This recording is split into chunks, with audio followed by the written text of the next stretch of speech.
ইন্না জাআলনা ফি আনাকিহিম আগলালা ফাহিয়া ইলাল আযকানি ফাহুম মুকমাহুন।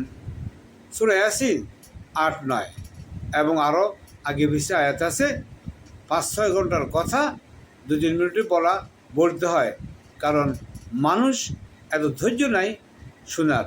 অতএব পরামর্শ দিব, আপনারা বেশ কয়েকবার দেখলে বুঝতে সহজ হবে, আমল করতে সহজ হবে, কোরআনকে বুঝতে সহজ হয়ে যাবে ইনশাআল্লাহ।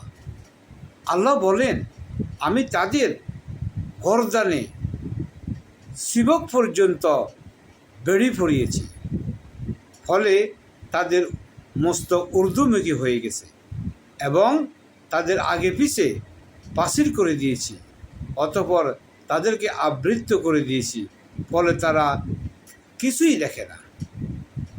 তো এই সংক্ষিপ্ত কথাটা আল্লাহ বুঝাতে চাচ্ছে যে বর্তমান যেটা আমাদের অনেক কোরআন অনেক আয়াত আছে এদেরকে নিয়ে, যে ট্রাম্প আর নেতানিয়াহু এদের এখন কোনো বেড়ি হয়ে গেছে, এদের কোমর ভেঙে গেছে, এদের মাথার মগজ ঠিক নাই, এদের কথাবার্তার কোনো দাঁড়ি কমা নাই, এদের ফেসে আল্লাহ এদেরকে ফেসে ফেলাই দিছে, এখন কোমর ভেঙে গেছে।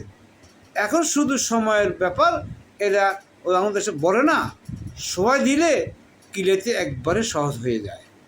এখন মুসলিম শাসকেরা কীভাবে সহযোগিতা করে আজকের ইরানকে, শিয়া বলে অনেকেই বাজে মন্তব্য করে, কিছু আলেম নামে কিছু কী না বলে, শিয়া ওদের দেশে আমাদের মুসলমান গেছে, আবার ওদেরকে মুসলমান হইতে হবে, অনেক গল্প। এরা আমার মনে হয় এরা ইহুদিদের গুপ্তচর।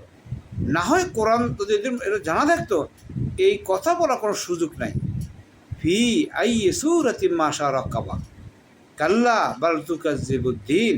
আল্লাহ বলেন, আমি যেভাবে চেয়েছি সেই ঘটনে তোমাকে সৃষ্টি করেছি, কখনো বিভ্রান্ত হইও না, বরং তোমরা দান প্রতিদানকে মিথ্যা মনে করো।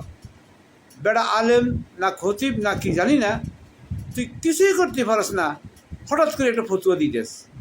আজকের দুনিয়াতে যেই ফিলিস্তিন, লেবানন, ভারত, বার্মা মুসলমানদের কীভাবে অত্যাচার করতেছে সেটাই কিছুই বলস না।